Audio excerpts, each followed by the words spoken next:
Hello everyone to another episode of Double Cross Anime. We are in week we are in postcard 26, and this episode we're gonna do the episode 9 of Banana Fish, episode 8 of Review Starlight, episode 7 of Serious the Jaeger, and we're gonna do the completely new classic show today, which is the Zero's Experiment Lens, the first two chapters, the first two episodes. Right. Yeah, We I also know. do we also do the High Score Girl Volume 4 as well. Yeah, that's why you said volumes and chapters because you were already That, thinking of the manga. that's right.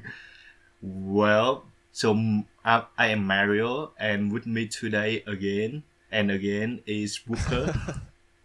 Hi, everybody. So Wooper, what we gonna start today? We going to do High Score Girl first again, or do you want to do Yep, seasonal stuff? let's do let's do the manga first. Okay. Then. All right, Volume 4 of High Score Girl. Yep. So when Haruo and the gang get to high school now, how you feel about the volume so far? I like that they're all attending different schools. That's true. Yes. If they were all lumped into the same place, and we might just get like a repeat of Volume 3. Yep. You know, and the tension might be higher, because characters are, like hormones are have kicked in and characters are confessing to each other, et cetera, et cetera. But the fact that things have kind of changed, like geographically, the characters are all separate most of the time, which means that more of their interactions happen in the arcade. Yeah. Is interesting to me, and the fact that it's set in the arcade more now is there's like a happy coincidence of that occurring, and also Hidaka levels up in the Yep. in the video game. That's right. So yes, I agree that now it's happened more in the arcade, so it's more about games now, and I am so glad that now Hidaka actively evolve into the games. Yeah.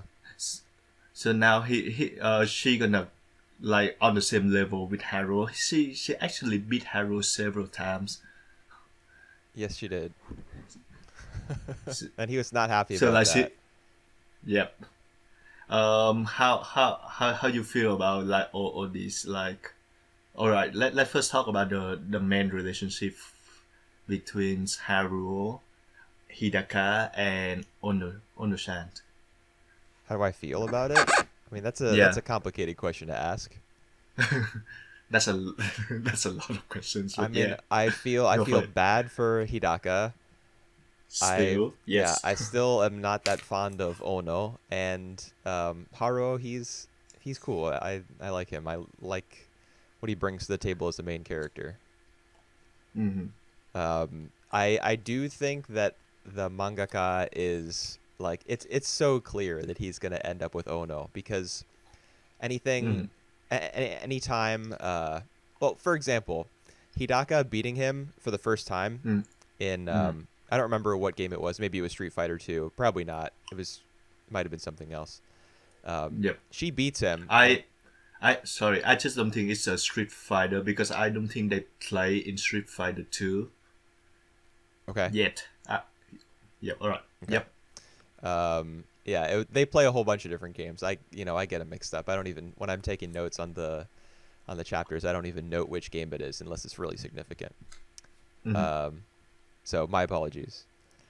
Mm-hmm. But when Hidaka beats him for the first time, after he comes back to like the whole reason he's been avoiding the arcade is because he doesn't want to see Ono after having failed to get into her school. Mm-hmm. So that's the real reason that he hasn't been going. So right off the bat, it's all about her. And then when he finally does show up to the arcade, because Hidaka has to like drag him there. Yep. Then when she beats him, he gets pissed and he leaves. Mm. And and then like he spends a little bit of a time like walking around, and then he goes home, and then somehow the end of all this, like the idea that he gets in his head is, okay, I got beaten by this chump, but I've got to level up again so that I can beat Ono. Yep. There's like Yep. no resolution to the scene of her beating him and feeling happy about it, and then him getting pissed and leaving. Like even in the manga on like a panel by panel basis, he doesn't say anything else to her. He just leaves. It just cuts to another scene right away, on the same page even.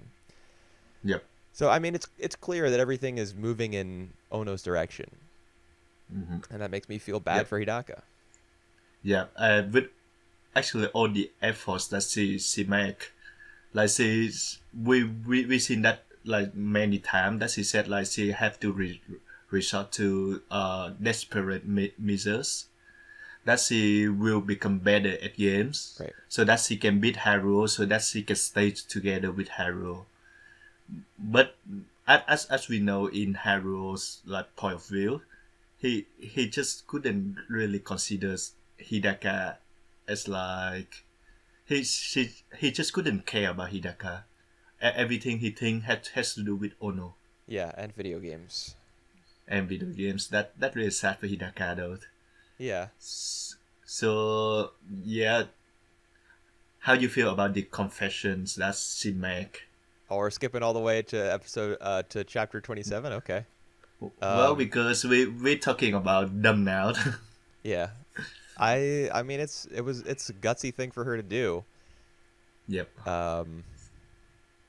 And I don't know. I kind of feel as though she, I mean, if I were to predict what's going to happen, I think she's going to win, and they're going to get together, and it's not going to pan out. That's my guess. I mean, you've read the whole thing, so you know whether that's true or not. Yep. No spoilers. Mm-hmm. But I mean, either way, even if she wins and they get together and it doesn't work out, or if she loses, then I mean, either way, she's gonna end up heartbroken. You know, it's just so clear where we're headed in the end. Yeah. I mean, I always as I told like you and as I said in the postcard many times before, I always feel that the mangaka has very clear visions when he set up on these developments. So I think that is why we can see like Hidaka dooms right now, even like when the fight, when their challenge isn't starting yet. Right. So yeah, so that once that speak to like the strength of the mangaka. I mean, But on the other hand, yeah, it feel almost too clear. yeah. I mean, the ending is telegraphed, at least in terms of the romance. I'm Yep. pretty sure. But I mean, I do think that right as you feel as though, oh man, poor Hidaka, he pulls her back in. Every time you think, oh well, she's got no chance. I don't even know why she bothers. Haruo is like he's so dense. He's such an idiot. Then he makes her relevant again. Like in the chapter that I was talking about, 22, when he gets mad at Hidaka for beating him, and then he runs away, and then he's obsessed with Ono because he's like spots her in a crowd and starts to think, I gotta get back to her level. In the very next chapter, 23, he's in his room and he thinks to himself, I can't believe that scrub beat me. You know, I gotta pay her back. I'm gonna beat her. Yep. So that's where the rematch idea is set up in 23, and then all the way down the line in 27. That's where she says, this rematch that you really want, well, there's more riding on it than just who's better at Street Fighter or who's better at a game. So for one, I'm glad that Hidaka is very straightforward to her feeling. Like she actually confessed to Haruo. Yep. She actually talked to Ono about what she feel about Haruo, Yeah. which I think in other manga or in other anime that would be very like annoying. But for Hidaka character for this situation, I don't. I just feel the whole honesty in her in her concerns because it's come from it just come from her concerns with Haru. That she feel bad for Haru. I mean, she has to ask, right? Because Ono doesn't say anything. Yep, and Ono doesn't seem to know as well because she doesn't meet Haru for like 4 months. So yeah, she wouldn't have any idea Any idea about what? about Haru being feeling inferior up for not getting into her high school. Oh, I mean, that's that's maybe that's true. You know, that seems to be what Meow, his friend who he's going to school with, Mm-hmm. that seems to be what he Yep. thinks, and Mm-hmm. that does come out. That does come up when Hidaka is talking to her about that. But I think Mm-hmm. it's pretty clear that the actual reason that he's been dodging her is because he didn't get in, and so the feelings that he was ready to express at the end of volume 3, like if I get into school, I'm gonna tell her how I feel. The Mm-hmm. what he was like close to realizing, or maybe what he had realized and was close to saying, kind of Mm-hmm. slipped away, you know, because Yep. the goal that he set for himself he didn't reach, and so he, Mm-hmm. I mean, being such like a video game addict and a just an arcade brain, Mm-hmm. he let that realization escape. So Yep. I don't think that Hidaka has any illusions about that. The inferiority thing, I think that probably plays a pretty minor role Mm-hmm. in his relationship with Ono. Yep. Well, and we actually got the development of Haru and Ono-san as well. And just I think the chapter the volume the volume 4 shed a bit of light into like Ono's household situations. Right. So now we know a bit more about like her strict education, home educations. We knew about that already, right? That she had to Yep, take piano lessons and swim classes and etiquette and all that yep, stuff, and that she wasn't supposed to be going out to arcades. yeah. We have like a better idea that like she even like her curfew now is like at 4 in the afternoon. Right. Yeah, she has to come straight home from school, and when her butler tries to stick up, or her chauffeur, whoever he is, I guess he's a Yep. butler slash chauffeur. When he tries to stick up for her and say, "Well, that doesn't leave her any time to visit with her friends either," her her tutor is like, "Who cares? You Mm-hmm. know, who cares about friends? She's got enough time seeing them at school. She has to be home right away." Yep. Yeah, which causes her to leave her Run away house from home. behind. Yeah, Mm. and that's what That carries is, us forward through like that's chapters right. 25, 26, I think, Mm-hmm. before the big Uh, confession at the end. yep, that's right. I still like not really love, but I like the ongoing thing happening between Haru and Ono. It's not the best, but it's still cute. Yeah, I agree. It's not like the fact that the mom sets them up in a hotel together Yep. is kind of strange. Well, But it doesn't, isn't it? I think the manga makes the best of that situation, like that very That's right. corny, cliched situation. It makes the best of it. Yep. Because I mean, they play games for a bit, obviously, because he just happens to have bought an NES, and they play it for a while. But then after we get past that, we see that she like tucks him into bed because he falls Mm. asleep, Yep. and then as he's leaving to go to his part-time job, I don't know how far away Kawasaki is from where he No. lives, but apparently it's not that far. Yeah. As he leaves, he thinks to himself, like, I want to be a pillar of support Hmm. for Ono. So that's pretty distinct. Yep. That's like a pretty Yep. memorable turn of phrase, and it's a lot different from the way he's thought about her in the past, I feel.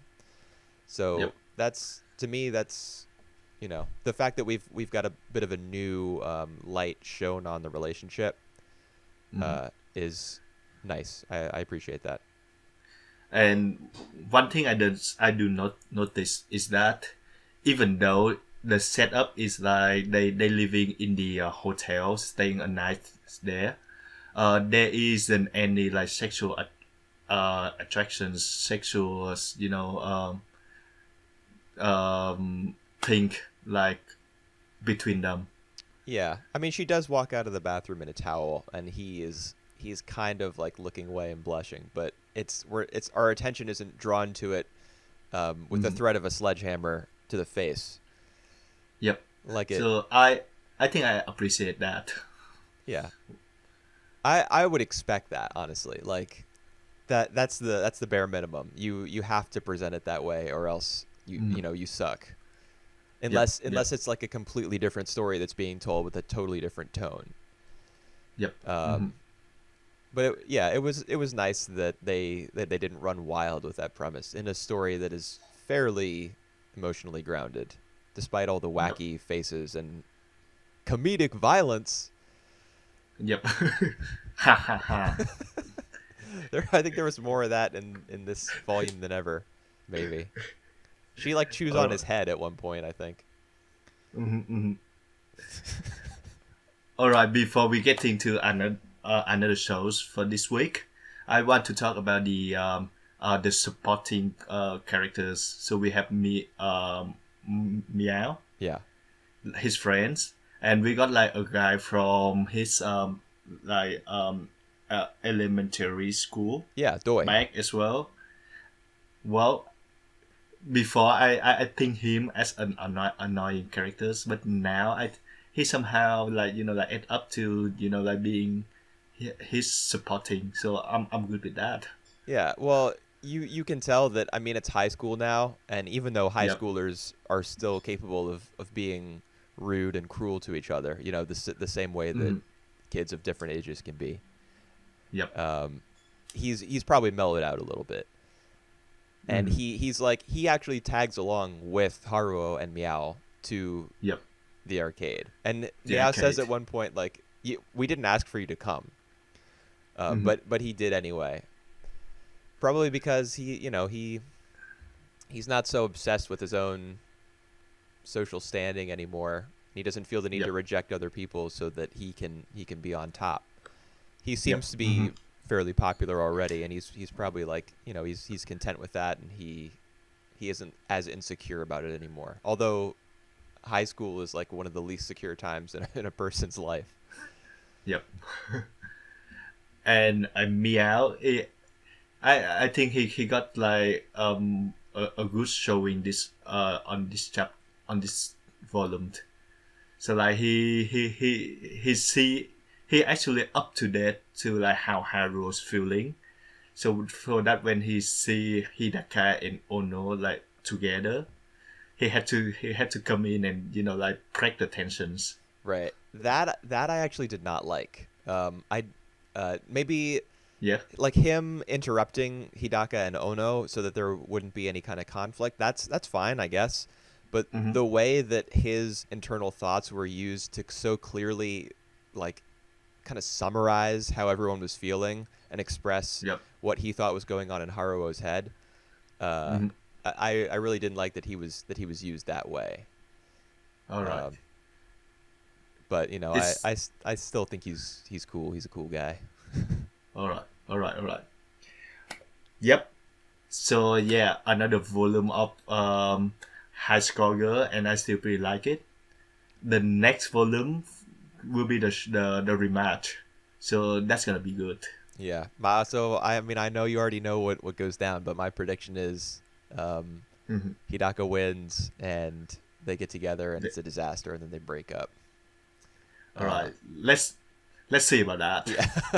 I'm kind of interpreting from your tone that I'm wrong, but you don't have to confirm or deny anything. That's where I want the story to go. Yep. All right, let's get to Panafish. Sure. All right. Well, I was okay with this episode. It was all right, I thought. it was good actually. It was not um for the drama. It's really like forced. So I'm not like Lenlo who actually cry like in some point at the episodes, but I feel the effect. I really didn't feel the effect at all. Honestly, All right, I didn't get emotional at all. But I want to say something real quick and get off topic for like 30 seconds maybe. all right, do it. I've been watching Turn A Gundam. All right, yep. And Mm-hmm. Gundam series are kind of notorious for having like uh kind of ramshackle plotting and just throwing a Mm-hmm. whole bunch of stuff at you really fast, and a lot of dialogue just seems to be on like 25% speed increase. Mm-hmm. Stuff just happens. Mm-hmm. It just like plot developments will materialize so quickly. That's kind of what this episode of Banana Fish felt like to me. So I Mm-hmm. think I may be able to appreciate how quick it is a little bit Mm-hmm. more from now on. I'm gonna try to filter it through that lens. All So right. how that applies to this episode is it was extremely dramatic, um, but the fact that it maintained that dramatic feeling throughout the Mm-hmm. episode, even as there were so many different elements of it that were dramatic that didn't all totally come together. I feel as though the fact that it was all skewing in the same direction made Mm-hmm. it more watchable. Yeah. Well, when I told you that's the drama didn't really hit me. So yes, the drama, like I don't really feel for all these thing happen. It does have an effect. It was have like like a thought provoking feeling for me. Okay. So yes, by having like out like my favorite characters or my second favorite characters of the series, making making him goes against like for everything that he has been building up to, and then kill him off in one episode. So that's actually very very ballsy For of what? by the fish ballsy. So like they have balls Oh, to do ballsy. that. Gotcha. Yeah. Yeah, I guess so. And I actually have been reading a lot of comments online like, "Oh, it was so sad that I cried. Oh man, I was so emotional." So Not. I think that might be a pretty I think that might be, the way that a lot of people who are still fans of the series um Mm-hmm. processed Feel. yeah, Yep. process what happened. But the thing is, I'm not a fan of Banana Fish. Like I have no great love for this series. I think All right. the pilot, the first episode kicked ass, and Mm-hmm. everything everything since then has been, pew. Well, even like the first episode happened very quick. Oh So like the, yes, the, yes it the did. pace, the fast pace is like one of the essentials core of Benefish. Yeah, and I think it actually worked out pretty well in this episode. Mm. Maybe because all the characters came into like there were many what's the word I'm looking for? I guess scenes. I'll say scenes. There were many scenes where they were all in the same place or were all headed to the same place. Like the dinner with Yep.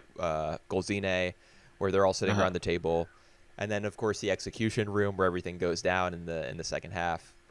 Um, those are parts of the episode where there just doesn't seem to be too much distraction. The fact that Mm. the show jumps around so much sometimes is a detriment, but since there were so many opportunities for everybody to be in the same place and for there to be as little distraction as possible, I think that made it more watchable. With the exception of the whole thing where the Chinese mafia is now being led by this new guy, Mm-hmm. Sing Tzu Ling. Yep. He takes all of his guys and then goes to see Ash's former followers. I thought for sure that because the episode set it up that way, they were gonna like barge in, Yep. or that I Lung thought was so gonna as barge well. in and interrupt what was happening, but it didn't. And shorter, Yeah. spoiler alert, he died. Oh, horrible ways. Yeah. Well, it was horrible, but I didn't feel horrible watching it. I was just watching it unfold with like mild curiosity and some appreciation for the fact that, oh yeah, this does seem to matter instead of it being pointless. yes. All right. For the part of pointless, because like everything putting together so hastily, so that's why I don't feel like the dinner sequence have any effect to me, or actually like the whole thing don't have really much that much of like I feel about it, because it goes so fast. Right. Yeah, the dinner scene was a little bit wacky. The fact that he's bought this $400,000 jade Yep. earring for him or emerald, whatever it was. Yep. And then the part where Ash like takes a sip of the wine and says what vintage it is. Oh, Uh, yeah. the the fact that he's like such a computer hacking, uh, journalism reading genius sophisticate is honestly kind of funny. Well, Papadino teach him everything. Yeah, I mean this episode goes to great lengths to make that clear. But Yep. Papadino's perspective and him Hmm. as a character, both of them are completely absent from the second half, almost completely, Yep. because it's all about And that Arthur. It seems. altered. Yeah, the blonde guy, the guy who got his Yeah. fingers cut off by Ash. He takes the That role of primary antagonist for the second half during the execution scene. and that's what my issue lies, because like the whole ideas of like uh getting shorter, like being drugged by the panafish, and on this and not from Arthur's mastermind, it's from Papadino's. And then he got like the one who laughed evilly at the end, the one who do like all these manipulations and stuff. It just doesn't sit well to me. Yeah. Well, I mean, it further establishes Arthur's character as kind of a dog.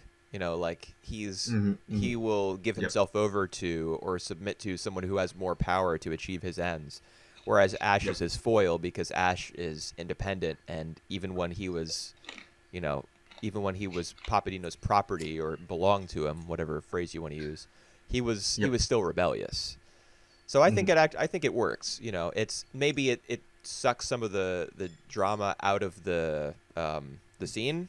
because Arthur's getting revenge, but it's somebody else who's set it up for him. But Yep. I do think it fits with who he is as an individual. Yep. All right. And I really like the idea behind this episode. So the idea of getting um Ash best friends to turns against him, or to turns against like another his best of his best friends, and so that Ash have to kill his best friends Right. in order to save him. I really like the idea behind that. For the execution though, uh, The literal it execution. it just He it executes just someone. yeah, it executed so like just on the nose. I mean, I have a little bit of an issue with the setup itself. All right. The idea that Ash is going to have to be the one to kill him. Mm-hmm. Because what if AG had successfully defended himself? Oh Then yes. Ash could have just shot Arthur. I mean, he gave him a gun. Oh shit. Yes. What if Huh. AG had killed Shorter? And just AT doesn't need to kill Shorter. He just need to shot Arthur as well, because he have like bullets, a lot of bullets No, in his. he has only one. Oh, he only have only one Arthur as well. says there's only one bullet in the gun. Yeah, but all right. Uh huh. Yeah. So AG would have actually needed to kill Shorter, I think. Yep. Because Yep. if he didn't, then Shorter, under the influence of the banana fish drug, was just going to keep coming after him. Yep. Yep. So, but That's right. if AG had killed him, then Ash could have he could have spent that bullet however he wanted. He could have fired at Papadino up in the the spectator seats with all the military people. He could have killed Arthur. He could Yep. have done whatever. Could have killed Yeah, that's Abraham right. Dawson, the scientist. Yep. Hmm. With the evil laugh as well. He got the evil laugh too.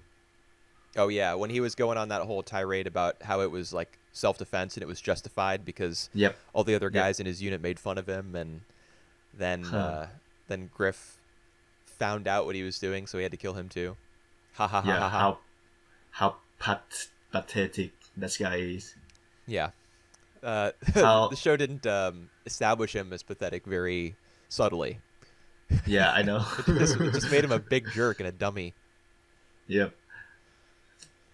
And speaking of that, I don't think like all right, that might be the best choice to kill a shotter instantly.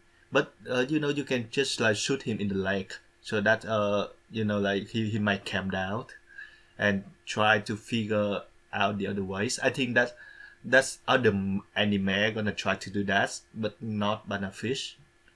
I think it does make sense that that Ash Yep. killed Shorter. Like, Mhm. even though Yep. it's a ridiculous plan on Papadino and Arthur's part, Mhm. it makes sense that in the heat of the moment, he was trying to protect Ag, and also Shorter approached him and said, like, "Please end this pain. Yep. I don't want to go on." So he cryptically requests that Ash kill him and end his Uh-huh. suffering. So it fits in that way as well. I mean, it's of course the whole thing is like you've got villains cackling and the stakes are as high as they could possibly be. Although the music, I do not. It was like a very quiet piano, just doing like an arpeggiated chord, the same few notes over and over. It didn't really lend a lot of tension to the scene, and I think a lot of the musical choices in general have been kind of suspect Mhm. in the last, I don't know. Well, honestly, probably more than half the series at this point. Yep. It just sounds too modern. I don't know, and sometimes it doesn't fit the mood or the situation or the emotion, Mm. All in my right. opinion. Yep. Is there anything else you want to talk about Banana Fish? Uh, I don't know. Probably not. We're past 30 All minutes right. already. Yep. So let's get to review Starlight. Oh boy, this is gonna be a doozy. Yep. I loved this Um. episode All right. Tell me more about that. because it was everything that last week was not. All right. There, Wow. it established like at the beginning the relationship between little Hikari and little Karen, Mhm. so that we had a reason to really care about what adult Hikari was doing in order to fulfill the promise that we see her make, instead of Mhm. being kind of perplexed as to her motivation or just being fed like a little tiny bit of a reason for it. Yep. And the duel was awesome. Mhm. It wasn't on the same level as like episodes 1 or 2, but it's clear that they put a lot of effort and passion into the presentation of that review. Mm. And we also got a whole bunch of like lore / mythology building, I guess, because Yep. apparently the reviews take place in other locations, which pretty Mm. clearly establishes them as metaphorical, right? It's not as though the giraffe Yep. is in 2 continents at once. It's the reviews are a metaphor for the girls all trying to achieve, The top star yeah, status. yeah, to be the starring, to have the starring role in a production. Yep. But the fact that it was that kind of stuff was occurring at the Royal Academy, where Hikari was in London, and then she Mm. doesn't get first place, but the draft gives her another chance, and that's how she inserts herself into the time loop that Banana is running in Japan. Yep. It's really cool how they fit that in there. Mhm. So I think it All was right. just better than last Yep. week in every respect. All right. Because I still think that last week was like one of the best episodes the show have so far, except for maybe the first one. All right. I remember last week that we raised I raised like two things regarding like how the banana and Hikari gonna goes.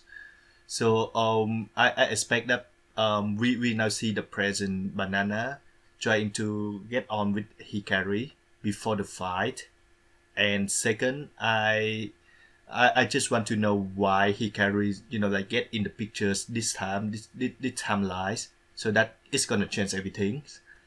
As it turned out in this episode, we learned the second thing. We didn't learn anything of the first thing. And the second thing that we learned is that how he carried, like basically just crashing into, like banana perfect worlds. Yeah. And that was great. That was really, like satisfying to see the way the show, like put her into the story, because it makes so much sense. I also like the fact that, like at the beginning, when we see Hikari and Karen together, we see like how motivated Hikari is. Like she much more motivated later on as well. But as we see in the for Hikari character, before, she kind of like a timid, like expressionless characters, so she doesn't express any of her feeling, and we eventually learn why as well. So it's like she lost on her motivation and stuff after losing the auditions. What did your subs say? Your subtitles, like what the girls lose when they don't become top star. What do they lose? Yep. What did your subtitles So say? I think that say like ambition and stuff. Okay. And motivations. It was, So that was the worst. in mine it was radiance. Radiance. Yes.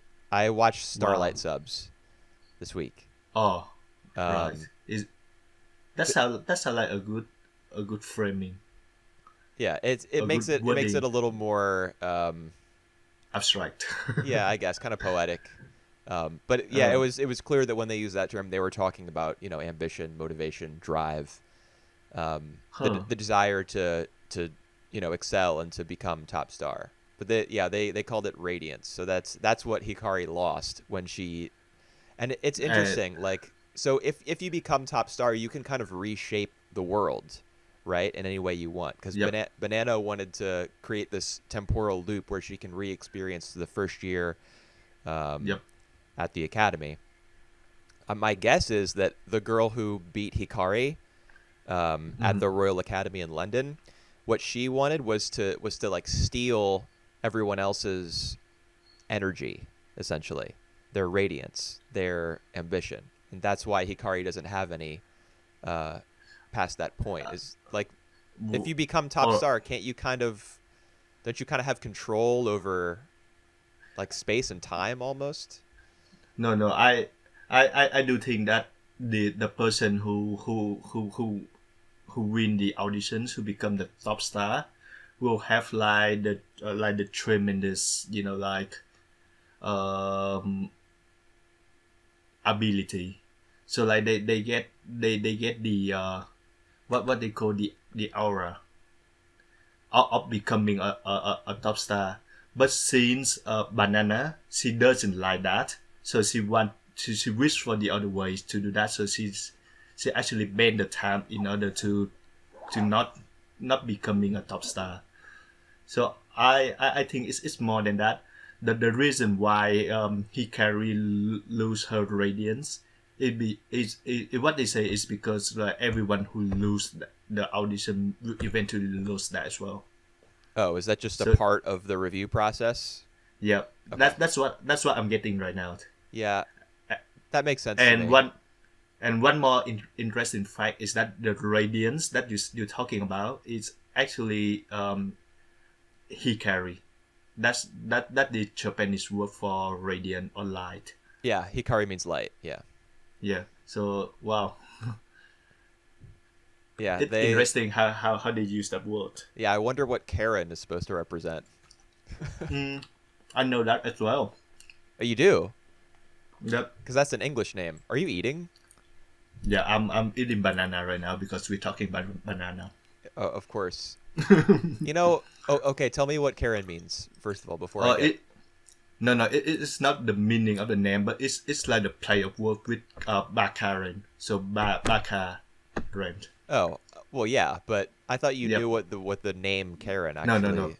Okay. No, no. I know why they use that name. Right. I mean, Yep. speaking of banana, I think the one element of this episode in which I was disappointed was the fact that it was so. I mean, it needed to be tightly focused on Hikari in order to assemble itself, the way it did, and really pull off what it managed to pull off. But Banana Hmm. did get the shaft in this Yep. episode. She was hardly in it, and she actually didn't seem to be that upset when Hikari defeated her. Yep. Well, yeah, I agree with that because I feel abrupted when when they skip straight to the from Hikari, like backstory into like right into Hikari and Banna fight duel together Right. against each other. So yeah, I feel kind of erupted, and yes, I feel like a banana gets sharp as well. Yeah. I might But have. it's Go ahead. yep. But I think it's more because now they focus more on Hikari and Karen. Like eventually have to fight together, have to fight against each other. So that is it's more like like a melodramatic setup. Yeah, and we've known that Hikari's been afraid of this since the beginning. That's why she used to say stuff like Bakaren, which we haven't heard in a while, Mm-hmm. because she Mm-hmm. didn't want Karen to get involved at all, because first of all, it puts her friend at risk, and second of all, it Mm-hmm. means that they're eventually going to have to duel, because Hikari is like extremely motivated now. And the Mm-hmm. reason that she's able to get her radiance back, to get her motivation back, is because of the promise that she made with Karen as children. That's why the episode Mm-hmm. That's part of why it works so well, in my opinion, is because we have that foundation laid near the start, so that when Hikari, like in the fight, when there's that fiery background that Yep. that echoes what was happening at the production in London, where she was Yep. second That's right. place. We Yep. see it come back again to represent the fact that she's lost that passion, and then when her radiance comes back, we get the opposite. The water, the gigantic wave, That's right. and that symbol actually works exceedingly well, because in Japanese culture and art, even outside of Mm-hmm. animation, the like water, like the big crash of waves up above a rock. Yep. Um, Yep. Yep. that's supposed to symbolize like youth and energy. Mm. And I've seen that in anime all over the place, and it comes from their art, like their wood block Yep. uh, Mm-hmm. paintings. Yep. Yep. Mm-hmm. So I thought that was great. I thought almost everything about this episode was excellent. Yep. So I would love to see more of the fight between Karen and Claudine Note. Right. But I think we will get to Claudine more in like more episodes. So I think now the structure that we have so far will be more like episode focus on Claudine, episode focus on Maya, Tendo, and then the final fight between Hikari and Karen. Yeah. Something like that. I really thought that they were going to stretch out this thing with Banana a lot longer, Yep. and I that actually yeah. may still be an option, because Mm-hmm. the giraffe says at the end of the two fights, because it's Hikari versus what's her face, Yep. um, Hikari banana. Hikari No? versus Banana, and Karen versus Claudine. Claudine. This is a lot of names. After those fights, the giraffe says day 6 of the auditions is over. So the top star hasn't been decided yet. Just because Hikari beat Banana once doesn't mean that Banana has been ousted from her position as top star. They're gonna have to. They're gonna have to go through every single day, until a top star is decided. Because until then, the leaderboard, the rankings keep changing. That's right. Mm-hmm. So Mm-hmm. I'm wondering how many days there are. If this is day 6, how many days will there be? And like when is the climax? When all the girls, it's their last fight, it's their last chance to get top star. Yep. Wow. No idea. Yeah, I think that like it makes sense to me that it would be day 8, because 8 duels is enough to, like, in a 9-person tournament. Let's round robin Yeah. where everybody fights everybody. you need Yep. eight matches. So my speculation is that day 8 will be the final day, which means we're going to get 2 more episodes, or maybe just 1 more, and then there will be a 2-parter at the end. I don't know, but I think Mm. there will only be like a couple more fights. Yep. But Mm. that's, I'm just Yep. guessing. Well, I'm thinking more on the line of 7 or 10 fight, but I think you make sense because like we just need like 8% for the whole theater productions, so maybe just 8 matches would be perfect. That's my guess. Yep. We'll see. Yep. We see on that. All right. I'm pretty, I'm just really uh like Revue Starlight right now. I just love everything of it. Oh yeah, this is for me. This made me excited to watch the show again after a few weeks of you know Let's disappointments for get me, out. just on a Right. personal level. But yeah, I thought this one was cool, so I'm there with you, man. You're right. Let's get to the last show then. The second to last show, the last seasonal show, Oh, yep. because we Which got a a go ahead. yeah, which is Cheer the Jaegers. Yeah, episode 7. Yep. Even though episode 8 just dropped. That's right. But the the timing for the sub is really unreliable right now. So sometimes it comes very fast, sometimes it comes really slow. Damn you, Mod Bob. Still, he doing a good job though of translating on that. Yeah, hopefully, I mean, because we're going to take a break from the podcast in a couple weeks, so hopefully episode 9 will come out really fast, and then we can do a double next time. That's right. But as for this episode... What do you think? It's a letdown for me. Oh, really? Say Yep. more about that. Alright, because for everything they setting up for like a very high stake of all the vampires coming to ambush our characters, even like Kushner and Mikhail coming along as well. We have like the resolution of soldiers coming out of nowhere to kill all the vampires. Kushner turned out to be just another pole, just another like sub boss, Yeah, sub a pawn. villains. Yeah. So he killed off very quickly, and now we get into like another. We just learn like another boss. Just all behind the scenes. Well, we've It already just- known about Yevgraf. Yeah. I know we know about him, but we don't know like his involvement into all that. And We now we knew that he was the head vampire and that he was trying to find the Ark of Sirius. All right. I didn't really like learn that he was that important Okay. until the last episodes.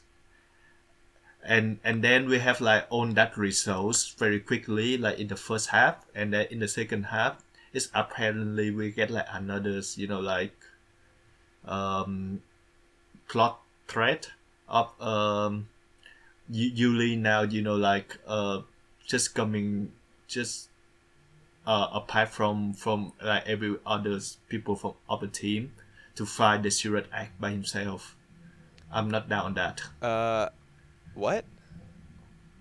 He's not trying to Yep. find the Sirius Arc by. I mean, he now recognizes that that's something that he can do, beyond Is just it? like to avenge his mother. It's something he can do, like to find the Ark and protect it beyond killing vampires. That's what the last few episodes have been about, I think. Maybe this one and the last one maybe.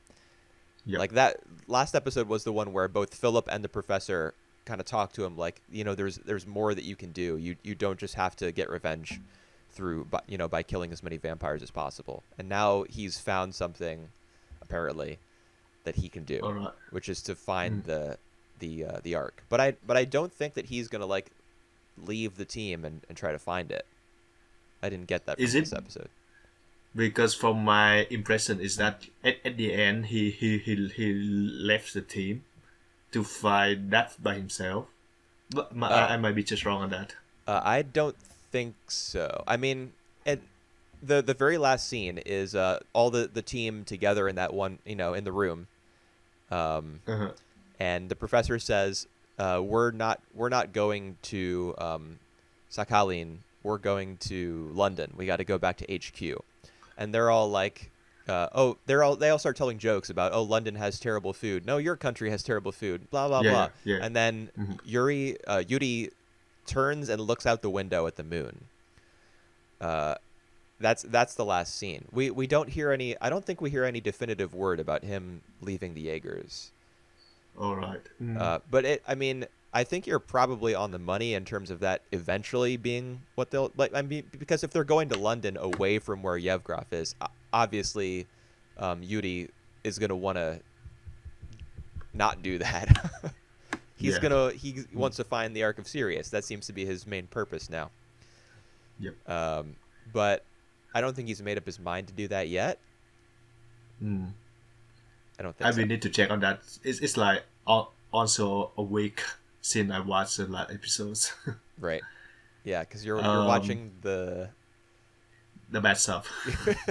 Yeah, we'll go with that. Yeah. Yeah. So how do you think about these episodes? I just talked for a long time, so I'll just say very quickly how I felt about it. It's Yeah. true that the military coming in was pretty anticlimactic, and Mhm. it was not established well at all. It was not foreshadowed well at all that was going to be the case, because everything having to do with this military officer guy just sucks balls. Yep. So the military coming in on his command and like all aiming their guns at the vampires, and him being the one who says fire, that it just doesn't make any damn sense. Yep. So yeah, that's an anticlimax. The brother disappearing into the smoke, and us not getting the big fight. That I think Mhm. makes sense because That makes sense. yeah, Yep. their big fight when they see each other and confront each other for the next and the final time is going to come later in the series. Mhm. I do think that this episode just laid a lot of groundwork for the future, because now Yuri knows what the Ark of Sirius is. The professor like spells it out for him. It's essentially wisdom, and it's in like a tangible form where if you possess it, you have access to so much intelligence and like technology, and something about it the vampires need in order to attain immortality, because that's actually been their goal this entire time. Remember when they were like near the start, when they were kidnapping scientists who were looking Yep. into artificial body parts and stuff? Yep. Yep. Yep. That was Kirshner's doing, whereas Yevgraf, who's the big boss, he wasn't interested in what Kirshner was doing or what the scientist with the big gigantic zombie Frankenstein. guy. Yeah, Yep. that wasn't. I think that was actually done without Yevgraf's knowledge. He doesn't care about that. He just wants the Ark of Sirius.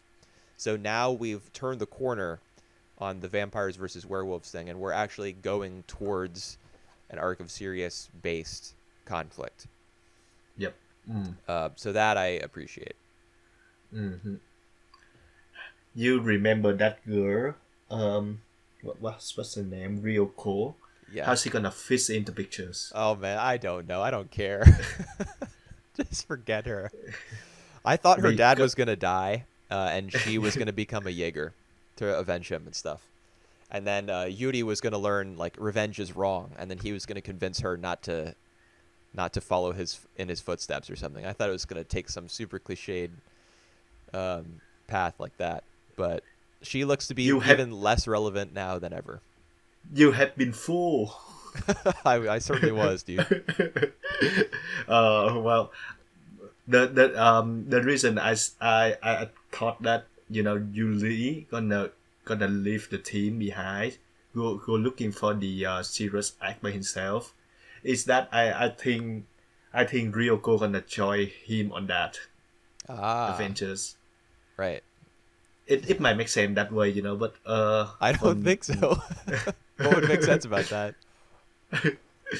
and I'm pretty sure that she will be more relevant in the future. I don't know how the show gonna use her though.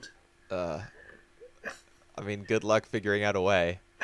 She's done literally one important thing. She cut off a guy's head one time. Accidentally. Oh, was it an accident? Oh No. no, there's a I just kill a person Oh, yeah, yeah. very innocently. Right. I think a lot of people I mean, I've never killed anybody.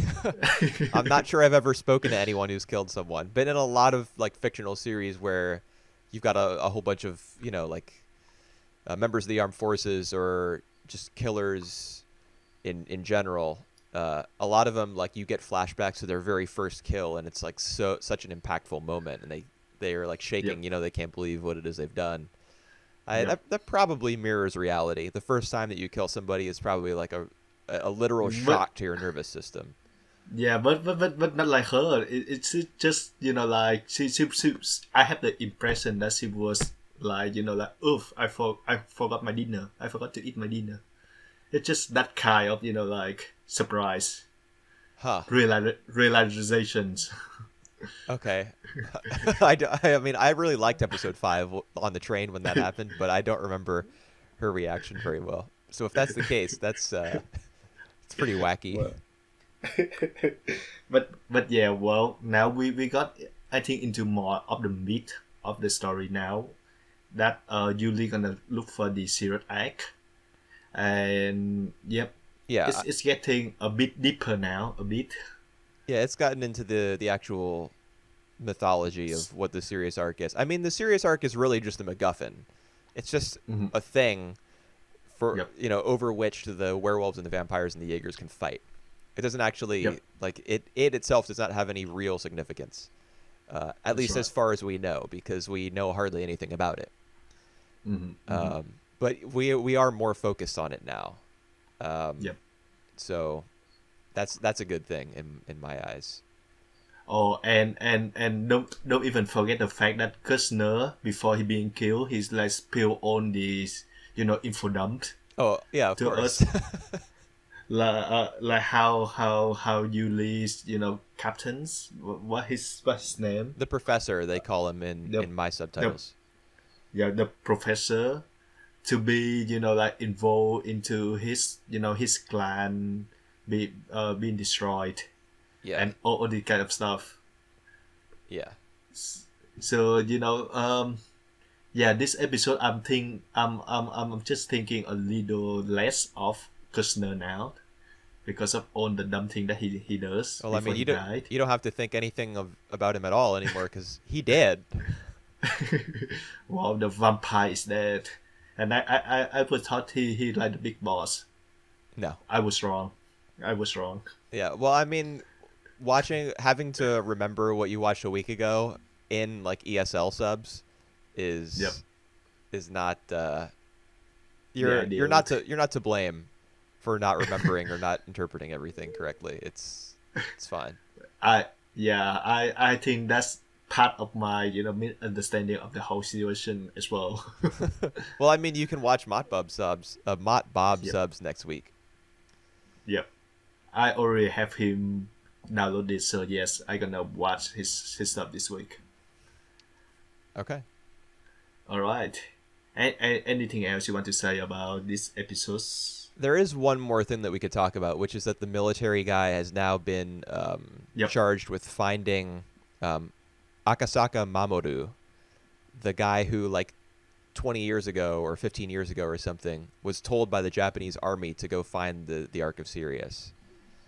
And then he disappeared. He, like, vanished off the face of the earth. So how he'll be significant is a big question mark right now.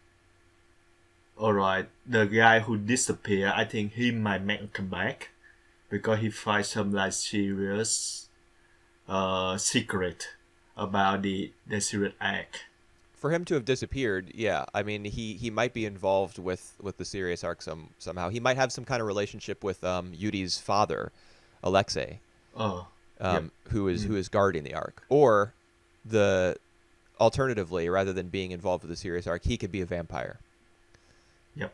Mm-hmm. The Japanese captain guy, you know, the one who they put his photo on the desk when they're talking to the military intelligence dude. Yep. So he gonna be more relevant. I think he gonna make an appearance Yeah, I later mean, on. they just introduced him, so Yep. hopefully he does, or else it's just a waste of time. Yep. Mm. But All apart from that, right. I don't have anything to say. All right. So we can get to like the ultimate show. Yeah, The one with speaking of not remembering or interpreting things correctly, let's talk about Serial Experiments Lane. well the one show that we both don't don't really know what to talk about. Oh, I was hopeful that you would be guiding the conversation, man, because I'm at a loss. I have some notes All right. here, but they're not totally lucid.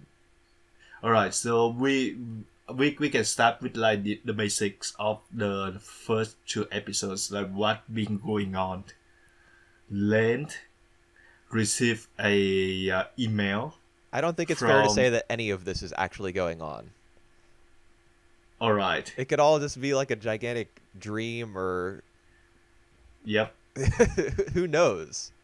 The way this thing's laid Well, out, who knows? yeah. Well, just just tell the first thing that like the plot developments that we see so far. Right. Okay. So yes, Lim received an email from her dead friend, who was suicide a week ago. Yeah, Like we. not That's even the first thing not we even see Len. is her jumping Yep, off a not building. that's right. Not even Len, but like everyone's in the school have received the email as well. So then that's like pick her curious. So she want to go to an email to the wire to actually speak to that person herself. Right. Yeah, I'm not totally clear on how the Wired works. Because at one point, I think in the second episode, when Yep. she's like talking to her computer, Yep. at that point she still has the red one, like the child's Navi. Um, Uh. she's talking to the computer, Yep. and the email that she's received from the dead girl is somehow answering her questions. That's right. So it's not email in the way that we receive it now, where it's, you know, just text or images or attachments, and it's static and it doesn't change. This is a conversation that's going on between her and the dead girl. So I think Lain, either email works differently in this future, or Lain has the ability to interface with the Wired differently than everyone else, which I think is probably the case. Lain Yeah. is somehow special. Yeah. Well, I think that's the wire is more like a virtual world, virtual realities. Right. Uh. So do you think So that's yeah. actually how email works in the Wired? Is it is like a Yeah. conversation? That for now for now I would say that. I Okay. would say that is my impressions. I mean, that's what Um, literally happens is Lain talks and the email responds. It is a conversation. I'm just wondering whether that's a unique ability that Lain has. and then we're also not really clear about that. But um, let me talk first about the setting of the show. So it's not about the setting. The year that this show is produced. It's in 1997, 1998. Yeah, I think it's 98. This and Perfect Blue that we watched several weeks ago have tackled like the very first phase of like computer and the internet. Right. Right. Uh, it actually for me though like for us who actually like watching this like 20 years later, Yeah. just see like how it's my impressions that I feel just how relevant those like how people would suck up into like like the internet world, how on this like all that does for now. I think it's just relevant even now. Yeah, I Would you think suppose. so? Well, I mean, you've seen Lane all the way through. I've seen 2 episodes at this point, and What? I still don't have a good handle on how the Wired works. Yep. It appears as though the email that she was communicating with is more like a chat room. Um, Mm. so I Mm. mean, that's pretty recognizable, I suppose. I remember being on AOL Instant Messenger all the Yep. time in like the mid 2000s when I was a teenager in high school, Uh-huh. and What? that's Uh, kind of what was happening there in that scene. all right. All right. What was the first time that you got the computer at your house? We've had a computer in my house as long as I can remember, honestly. All right. I'm Because 28. My family all always had a right. computer. All right. Because I still remember my first time receiving the computer at the house, and we were using Windows 96. So I think that's around that time, Okay. 95, 96. I think around that time. Yeah. So yes, that was really long time ago. But it like watching this now does bring back memories on how like the first handles. The but I think like the really time that I know about the internet. It like when I was in mid uh 2000s. Yeah, that's when I started using the internet on like a daily basis. Was in the mid 2000s. Yep. And And it yeah, did kind of take over my life. The way that it's it starting to does. take over Lane's. That's right. Hmm. So I mean I that's probably the respect in which the episode is most like recognizable or quote unquote relevant to me is the Yep. I mean the show is obviously presenting a world where people are so obsessed with technology that they're literally like fusing their consciousness with the wired somehow. Um, That as well. And we have like all the people like detached from the real world. yeah. Let's see like how like Lane's family work. Oh, we You know. the dad is obsessed.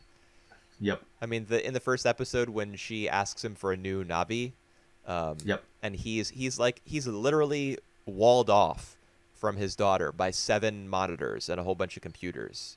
You can't Yep. even in like when the camera pulls back and shows us a shot that's kind of looking downward on the room. You can't even see him. You just see the computers and Lane. Yep. So the Hmm. dad is obviously a nut, and that's terrible for Lane because his addiction is now going to fuel hers. That's why he buys the new system for her. Yep.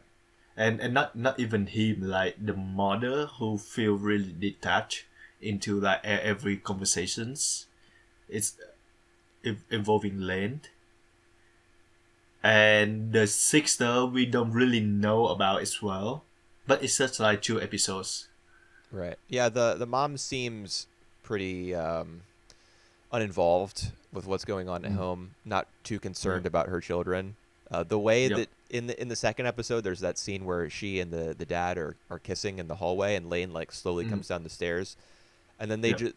they break apart, kind of dispassionately. Yep. So we have a pretty strong impression of what the mom is like, but we don't know too much of like many details about her as a person. Mm-hmm. And Mm-hmm. the feel that I get from the daughter, like the sister Mika, Yep. Uh-huh. is she kind of is scoffs at what's going on with Lane.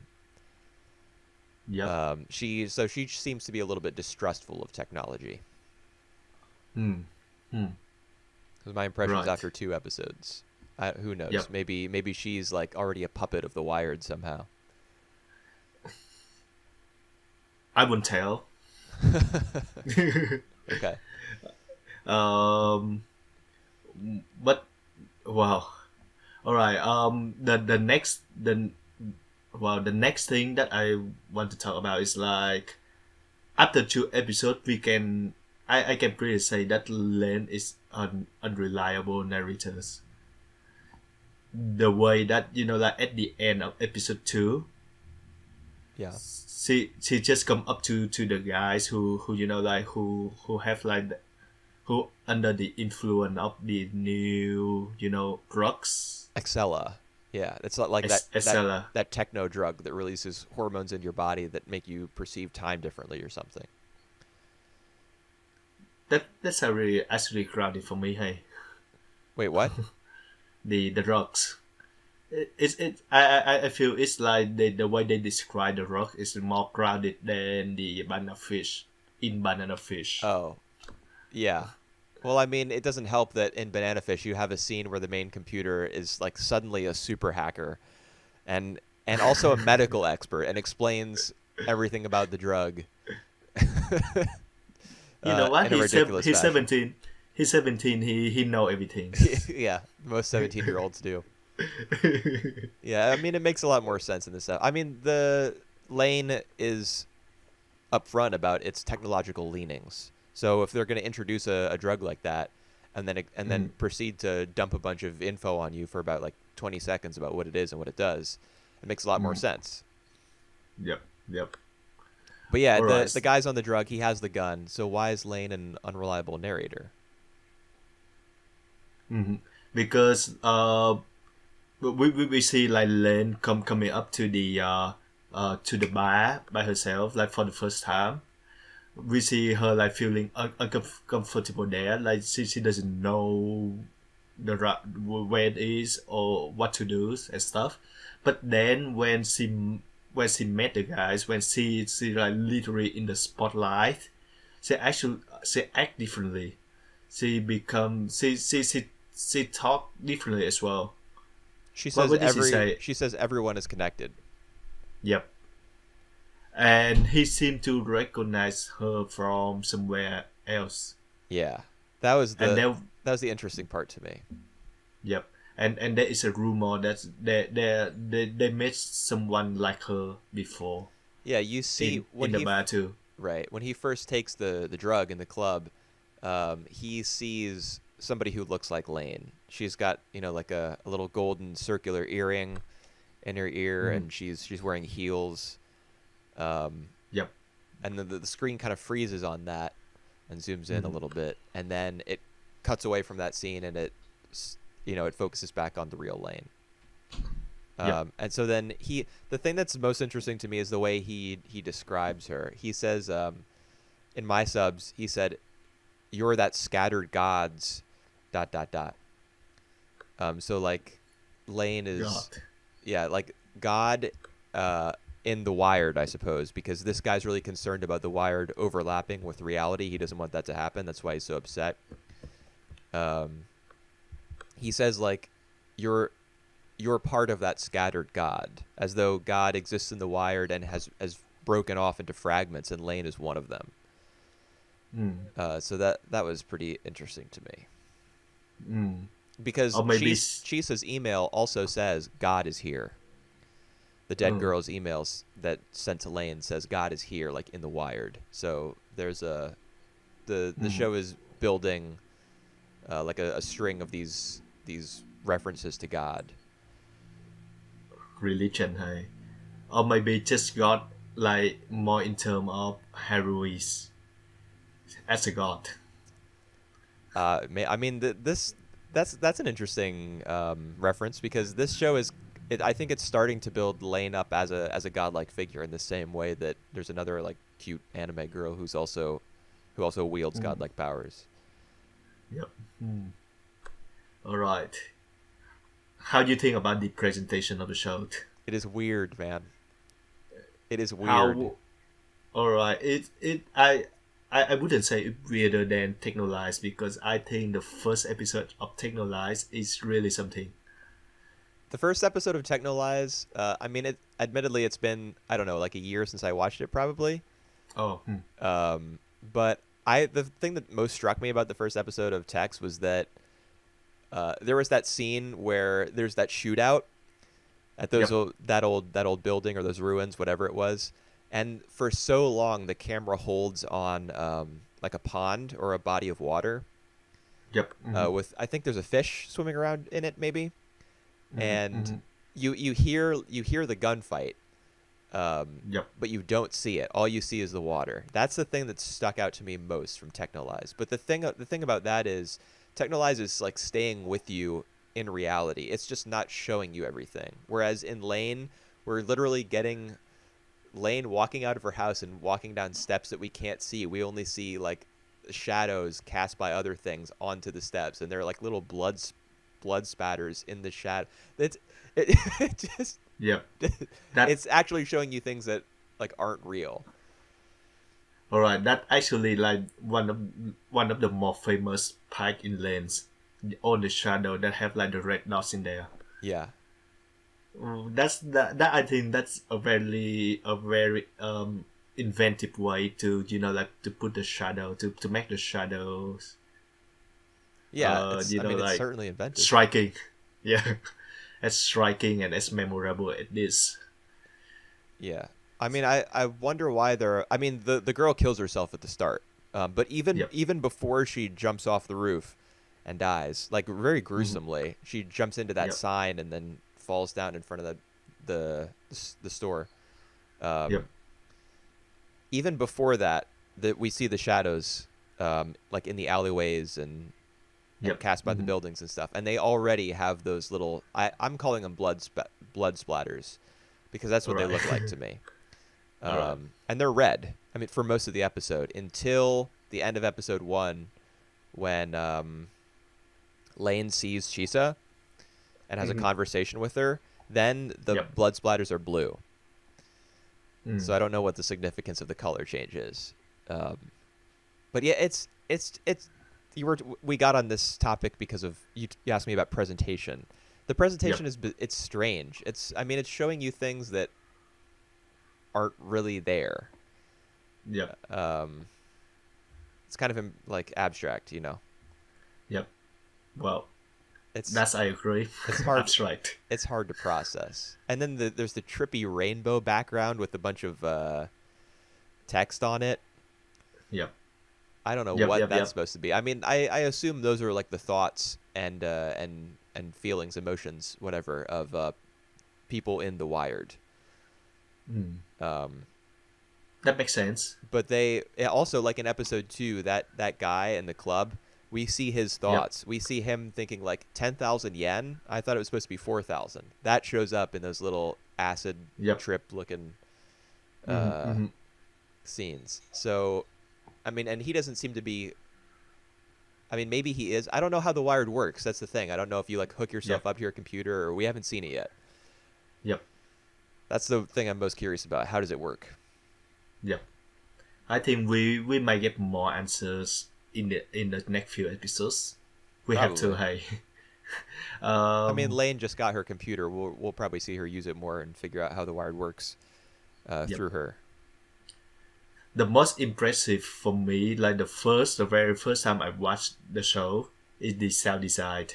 So like you can really know that like even when you turn off the screen, just listen to the sound. You might know how the show want you to you know process It's very because it echoey. accurate. You say Echoey. Echo. echoey. Yeah. Oh. And I think that the strength of the show as well, even like the visual storytelling or the sound designing, or put you into like certain mood, and or try to tell you that maybe there's more than meet the eyes. Yeah. Well, I mean the scene in episode 1 where the teacher is writing on the blackboard, the chalkboard. Yep. Um, Mm-hmm. and this is why I said it was echoey, and it happens in other places too. Like when Lain first walks out the door and starts walking down the shadow steps, Yep. her footsteps are echoing. Mm. And also Yep. but the thing that most struck me about the sound of the series was that when the teacher is writing on the chalkboard, Yep. the sound of the chalk hitting the blackboard like starts to Mm. echo and like reverberate like crazy until Lain totally spaces out. Mm-hmm. Mm-hmm. So I mean the fact that it literally causes sort of a disconnect in what you're seeing and what you're hearing, because when you hear an Yep. echo, Yep. what you're processing visually is mistimed from what you're hearing. So it Yep. puts us in Lane's frame of mind because she can't process what's written on the blackboard. I think she might be dyslexic Yep. because So. she can't read the blackboard and she just like gives up and starts to daydream. Mhm. So I think both the visual and the sounds, the echo sounds, they create like a sense of disorienting Yes, I agree. effect to us. Yeah. And maybe that disorienting effect is what they aim for like the theme as well. So it's like the disconnection between like the real life and the artificial life. Hmm. Yeah, that Uh, makes sense. yep. So all right. So what do you think about how you feel about it so far? Good, bad, I confusing, it's challenging, certainly confusing and challenging. I expected that from you know a Konaka other shows. series. Yep. Um, but I mean, I like it. I like it a It. lot. I thought the first episode of Technolize was brilliant, like utterly genius. Mhm. It stunned me after I watched it, and I had a sort of a similar reaction to the first couple episodes of Lain, but not Mhm. quite to the same extent. Yep. However, I do think that the idea of the Wired and learning more about it and uh, seeing how Lain fits into all of it Yep. is going to be pretty rewarding. I don't think that there was any ever as strong a central mystery in Mhm. Technolize, though that show was full of That's right. intrigue as well. That's right. But it also moved like at a glacier's pace. This one, being a shorter length, only 13 episodes, Mhm. promises to move a little faster. Yep. I actually like watching that first two episodes of Lens, and I just watched Technolize like not so long ago. I can say that I'm more impressed with the first episode of Technolize more than this. Yeah, I agree. But I also agree with you that Technolize central mystery is not that like um inviting or ambitious Yeah. um, than this. Yeah, Maybe. Yep. Lain is trying to be bigger. I mean, Yep. Technolize is the story of a city, and how the city functions exactly is a big mystery. Yep. How all the different factions within the city are oriented and how they fit in its inner workings. That's the mystery. But Lain is Mhm. going so much farther than that. I mean, we're asked to Mhm. question the nature of reality essentially because the presentation is Mhm. so like obtuse and obscure. Yep. We're constantly wondering whether things are real or not, and even putting that presentation aside, it's about the internet. You know, like a super complex, um, like Yep. bioorganic version, like not bioorganic, bio cyber. Like it's a fusion of ourselves and artificial life, like intelligence and Mhm. existing on the internet. Yep. I don't know if any of that made sense, but I think Lain is trying to do something bigger than Tex did. Yep. So for the first episodes, for the first two episodes, we can you already say about it address reality and the internet, like the artificial world, how we connect to this. Uh, I can tell you that like in later episode we have more. It touch more themes, much more themes than this. It actually try to reach many themes. Some of them might not work as well, but all of them are very intriguing. That's for sure. Huh. Yeah, I mean I think this show's reaching for the stars already after two Yep. episodes. So I hope it doesn't get too concerned with a lot of stuff that doesn't have to do with the Wired, at least peripherally. I hope that it maintains its focus there, and I mean I think it will because that seems to be the way that a lot of information is communicated in this world that the show is built for itself. Yep. Um, So, is there anything that you worry about the shows after the two episodes? yeah, that I'm not going to figure it out after 11 more episodes. that I'm just gonna be figure scratching my head at the end. that's what I'm figuring out is like everyone watching it for like 20 episodes still can't figuring it out. So you you're not alone in there. Right. Yeah, like I parts of the way that it presents itself are kind of off-putting. Like the rainbow colored backgrounds where it Yep. looks like a trip and then there's a bunch of text there. That I don't know. I would rather see that idea that everybody Yep. is connected via the wired. I would rather see that idea play out in a different way rather than kind of Mm. breaking up each episode and inserting itself where it doesn't necessarily belong. Hmm. But it's I mean the night is young Yep. in terms Oh, of my viewership of this series. yep. And one other thing is I want to mention is that like the first few minutes we got into Lanes where we got like all the noises from on the background noise, on the In the city? ambience noise in the city and people talking with each others remind me a lot of Satoshi Kon's series Paranoia Agent? and Paranoid Agents, and I think in one of the movie as well. I think in Perfect Blue, where there was like people talking around like this as well. Or You mean Paprika, I don't remember. um it was Like probably Paprika. I mean re- uh, maybe it was in Perfect Blue like at the Idol concert where you see everybody standing around waiting for the show to start. They're all kind of yep, cross talking. yeah. I remember very distinctively. I'm pretty sure that in Paranoid Agent we have that, like people talking before like we get into like the main story. Yeah. But that theme of people talking actually like speak into the theme of what Satoshi Kon tried to into trying to address. And this one I got the same feeling as well. Yeah. I think that they're pretty similar because Paranoia Agent I mean it was about a lot of stuff. It sort of functioned as an anthology series actually. I mean it was all from Mm-hmm. one creator.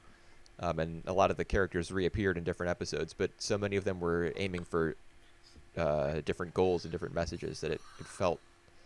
Anyway, what I'm Yep. trying to say is it was trying to communicate a lot of different ideas, but one of the main ones was that I just lost my damn train of thought Of what? Of this show or of Satoshi Kon's? of Paranoia Agent and also of this series. Is All that right. is that people can be alone even when they're in the midst of like thousands of others. Even when there's so much noise and so many messages being communicated and so many like desires that people have and wants that they're expressing and like angling for, even in the Yep. middle of all of that, and even if you're like an active participant in it, you can still be totally isolated. Wow. So I think that crowd noise like that, Mm-hmm. juxtaposed with a very withdrawn central character, communicates Yep. that message. That's right. That's I agree with. I think that's what. Yeah. That's Paranoid Agents and this show trying to do as well. Mm. Yeah, Lain is pretty unsociable. She Yep. has the one friend, Alice or Arisu, Arisu. Yep. at school who is kind to her even though she's more of like a partier. Yep. She still like reaches out to Lain, but Mm-hmm. Lain doesn't seem to have many other friends at school. Her home life is broken.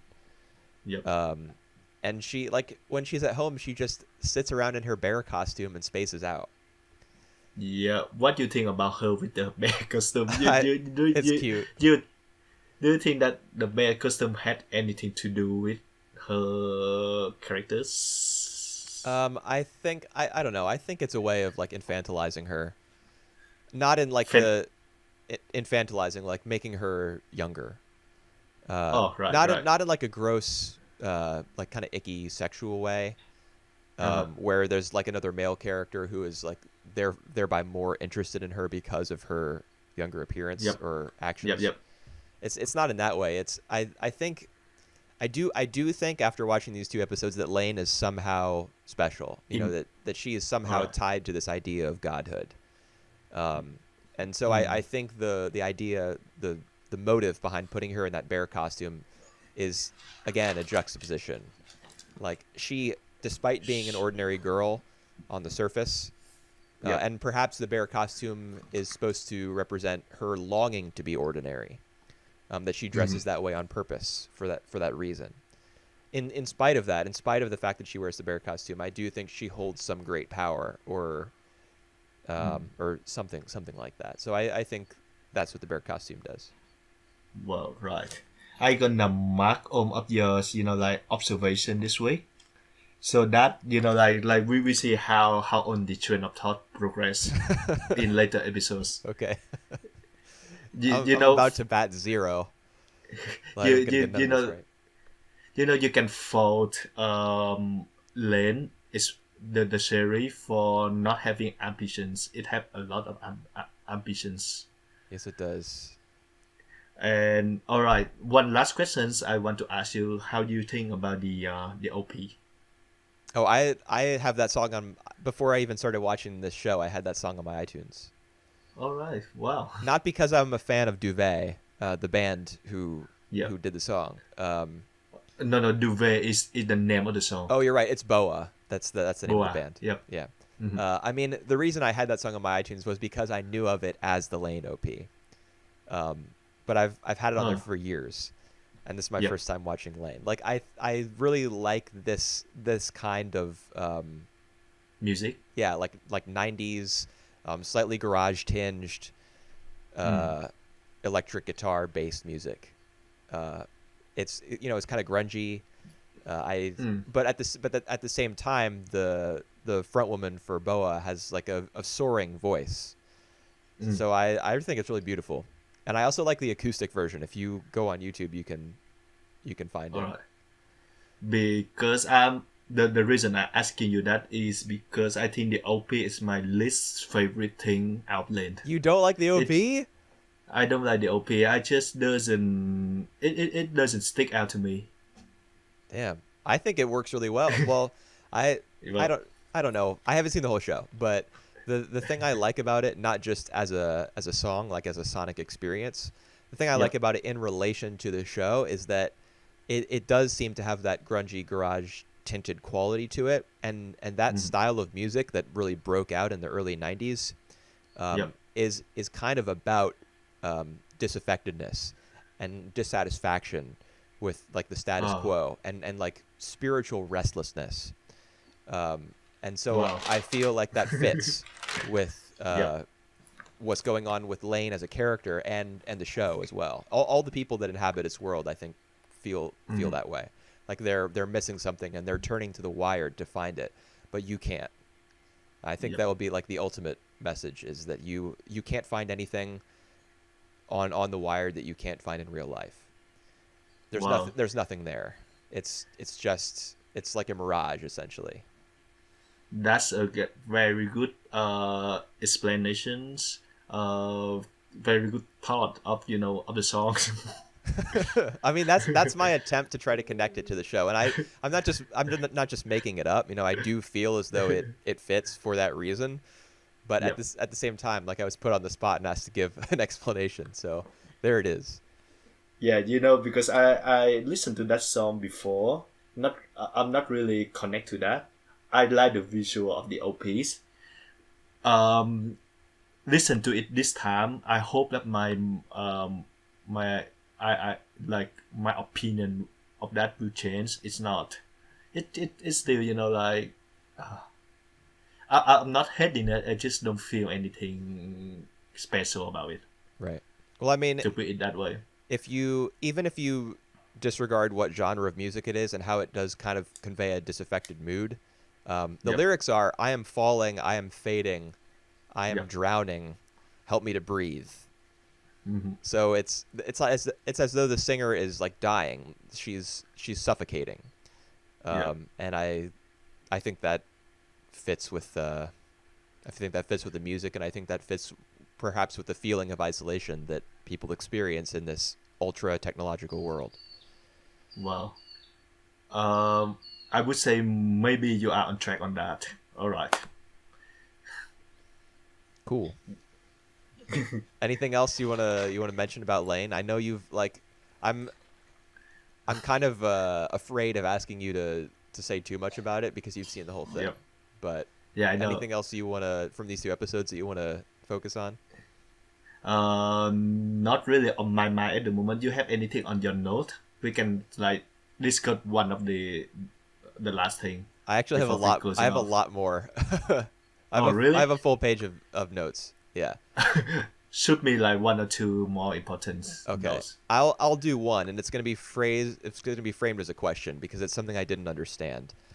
All right. I think in both episodes there's a moment where there's like a woman who appears to Lain and she is screaming, but there's two cells from a production standpoint. There's two cells layered over top of each other. There's the one where she's screaming, Yep. and there's the one where her face is more neutral. I Yep. remember in the second episode she appears in the hallway at school to Lain, Yep. Mm-hmm. and then there are like spectral, kind of ghostly images of people who also appear and like walk through the walls. But that Alright. specific image of the woman who's like screaming and passes through Lain, I think it also appears in episode 1, but I don't remember where. So All right. what does that represent? If that's I not too think big a if spoiler. I all right. I for my guess at the moment is I think that's what the same person who suicide by putting herself at the drain on the episode 1. So in episode 1 was that the same person who had that scream, that Yeah, silent screaming face? That's what I think because I can see her very clearly on the second episode as a ghost. But that's what I always like I always think that she was the one. Okay. So yeah, that's helpful to know where she came from in the first episode because I do remember I mean, one thing we didn't talk about at all is that half of episode 1 is actually a daydream. Cuz at the end her teacher wakes her up. And she says, Is it? Well, Is it a daydream? Because I always take on those as like a reality. Just at just the moment where she like daydream in at a school. So what is the sequence that's afterwards? I can tell you the sequence. I noted it because it was interesting to me. Yep. Like near the start of the episode, after she has that conversation with her friends and she learns about Chisa having killed herself, and these emails are going up. Then remember we talked about the blackboard earlier and how Lain couldn't focus on it. Oh, we didn't even talk about how at the end of episode 2 there's that message on the blackboard. Oh, is it? Yeah, there's that message that says come to the wired as soon as possible. Oh, right. But anyway, when the teacher is like tapping on the blackboard and Lain can't focus, she drifts off into a daydream, and then the whole the bulk of the episode is in between then and when she is awoken near the end. Like the whole thing with her asking her dad for a Navi, and is that happen in that in between? It happens in her between. daydreaming? Well, I don't know if it happens in the daydream, but in terms of the episode's presentation, like linearly, it happens. All that stuff happens after she drifts. Like she starts daydreaming and she drifts off in class, and when she's woken up near the end. But I don't think Lain is the type of show where linear presentation is that important. Yep. Like things happening one after another is not necessarily the way that they're happening in quote unquote real life. Yep. And it's have like some abrupted like editing as well. So I would say that because my impression was that for the first time that we see have a trouble, like seeing thing on the blackboard, that's were cut into like another time, when she again had a trouble looking at stuff at the blackboard, then she was dreaming then. So I'm not really sure. I will check on that again, but again, I don't maybe think it did. Yeah, again, I don't think that actually very important in Lens because it's supposed to be, confusing and, disorienting. Yeah. Okay. I just had it like running in the back of my mind, the possibility that much of what we were witnessing was not actually happening. Like I mean, it's still on the table for me, having only seen 2 episodes, that all this stuff is like, these are the fantasies of a lonely, of a lonely, like just a lonely teenage girl. Her sister actually makes a reference to her having imaginary friends when she's Yep. talking with the email in episode 2. Mm-hmm. So I mean, and she also like she has a very childish, very innocent personality, as seen by the bear costume that she wears. So Yep. I'm not totally willing to throw out the idea yet that much of what we're witnessing is her, like her imagination. Yep. All right. But a bigger part of me says that something much bigger going on here, and that she is some kind of, like, her brain is built to process information differently. That's why she sees that hidden message on the blackboard, and that's why like the show started to link her to godhood, and why Yep. she's so drawn in by the wire, and like she gets this glazed look over her eyes when she starts to access it on her new machine. Yep. Yep. Yep. Overall, I'm just very intrigued, very curious to see what happens next. Yep. Huh. Two episodes per week gonna be a pain because we might come up with more questions than answers. I mean, I think 2 might be all I'm able to handle. Yep. All right. And I mean, two per week that's also going to be stretched out a little bit because we're going to be taking some breaks pretty soon, some weeks Yeah. off. Mm-hmm. Uh. All right. You want us? You want me to tell the audience about our plan for Just the postcard for the next week, or which weekends we're taking off? yeah? I So can- next 2 weekends actually. Right, I can just do it real quick. Yep. So if you're listening to this on the day that it was uploaded, we won't be doing a podcast 2 weeks from now, 4 weeks from now, or 5 weeks from now. So mid-September, end of September, and the first week in October. Yep. Because I will go on a holiday, a short holiday. And I'm going to a Pokemon tournament. We are all busy people. I'm not. Well, I'm not. But well, we pretend to be. Yeah. And we can pretend because we have a podcast on the internet. All right. That's a good discussion on Lain's Yeah, pretty good. and other shows as well. So hopefully we will eventually see you guys next week before taking a break. Yep, looking forward to it. All right. Thanks very much. Bye. See ya. Bye.